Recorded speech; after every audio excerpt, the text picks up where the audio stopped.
they told us self-love is selfish, but I think it's the most powerful tool we can use as a woman. Do you can relate to this sentence in general? Because I can.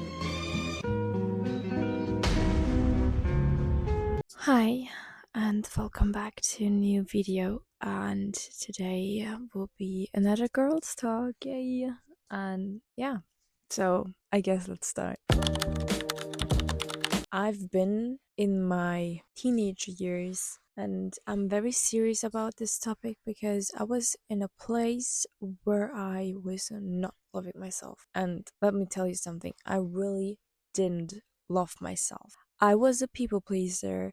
I always constantly say yes to everything, even though I felt uncomfortable with these people or in general just the situation, and I still said yes to them. And I don't know why, till this day, why I went with them, even though I know it's uncomfortable. Because I was a people pleaser back then, and I didn't realize being a people pleaser will harm you eventually later on, but then it will be too late to, get the patterns a bit more out or just to understand it's not a good thing. So, yeah.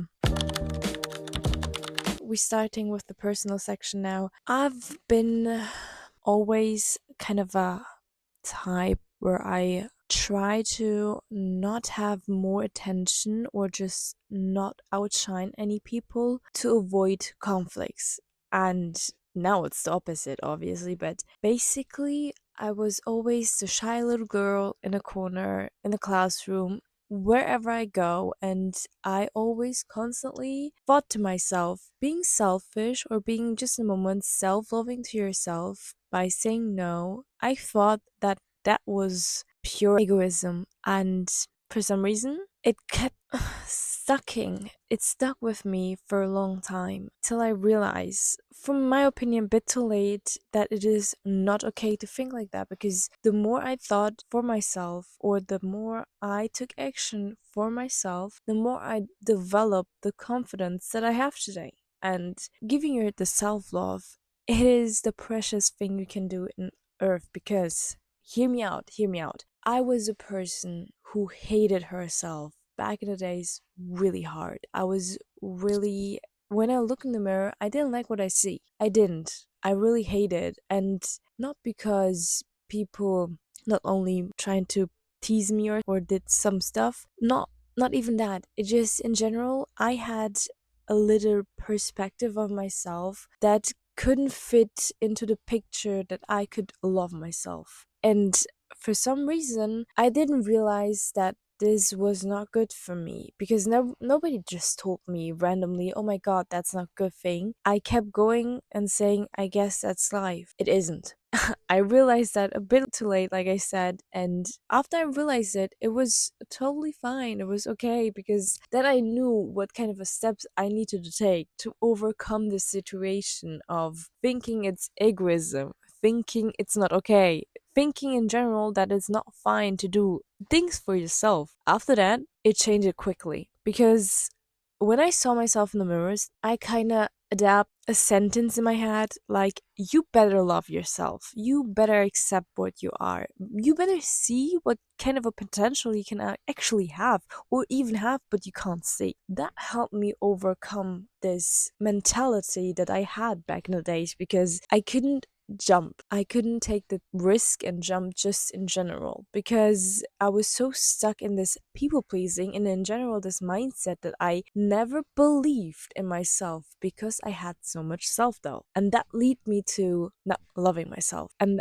I'm telling you, self love is a really good, powerful tool in general, your personal life, in your work life, or in general, if you approach a problem or a conflict, that is a useful tool.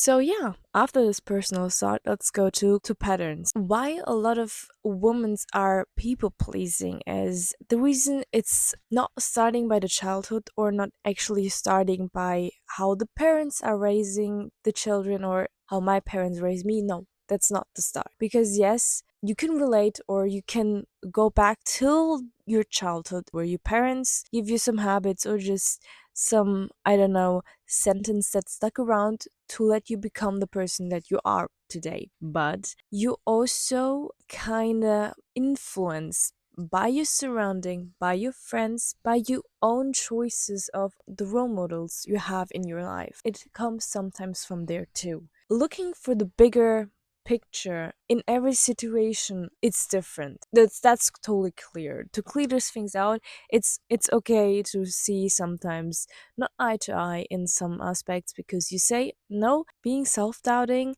came from the childhood. The other will say no, that come from having a bad person in his life.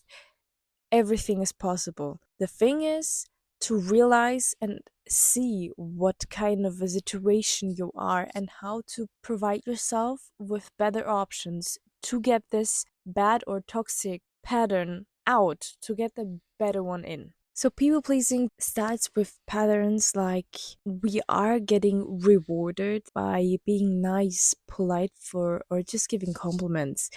It can connect sometimes with the childhood or just in general how you grow up, but in every personal story it looks different. So basically what I'm trying to say is every person has different outcome for this situation of people pleasing. They're just some examples where some situation that can lead to being people pleasing. So if you relate in general with that, you might even know that you're people pleasing, but trying to understand that they are some not nice things, because this people pleasing by rewarding nice and being always complimenting and being just in general being politeful lead to being people pleasing. That was a lot of lead, but that's being a good girl, like this kind of a good girl that you know from actually everybody knows what a good girl looks like, or just in general how she acts. Being that person is not wrong, but being a people pleaser as a good girl is wrong in my opinion, because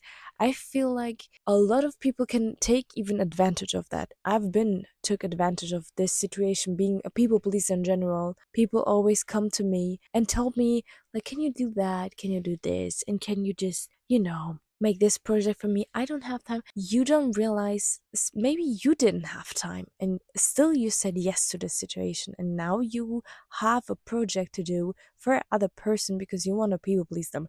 Don't do that, because it wrecked me in that time. I didn't realize being just always a good girl not brings attention. You didn't want to outshine, but you needed the attention, so you being starting people pleasing. It was not the right approach, because people should love you the way you are, to love you the person you want to become. Why are you people pleasing them? They will not accept you even if you give them the attention that they need, or giving the people pleasing good girl vibe. No, we are also we feel like we feel responsible. Okay, we feel really responsible, and I was a person who felt responsible for maintaining harmony with everybody and trying to avoid the conflict. And I was like always more tended to being a people pleaser than trying to get myself into conflicts to actually get the experience to know what person is not good for me and whatnot. I still have sometimes the issue right now because I was so hard a people pleaser that I didn't come out of my shell and just in general took the experience that I can to be. Right now, I don't know how I even prevented to be more a people pleaser, because when I realized and switched it up, I was so glad. I was so proud of myself. But also, a pattern that I also see is the big three fear R's. What are they? Rejection, resentment, and just being seen as rude, even though you aren't. Because if you say no, and the person's like, oh my god, she always says yes, and now she's saying no, you think you feel like rude, but you aren't. These fears are sometimes really hard to control or just to realize in general. I had the experience, like, I maybe realized one of them, and the others are not, they were still like invisible for me, and I approached the problem. I got one fear out of my way, and I still didn't understand why I'm still a people pleaser. They're not just one fear to overcome. Yes, it seems a lot, but it's possible. If I did it, and believe me, I was a big people pleaser, sometimes I'm still are because I'm still fighting for being not one. To say no, it's already okay, and I understand this now, but back in the days I didn't. And who told me for just saying no? Or who said to me to say no? Nobody did. So that leads us to lessons. Self love means setting boundaries. Like I told you right now, saying no is a big boundary setting because, in my opinion, saying no is what should start in the first place and not with just a friend.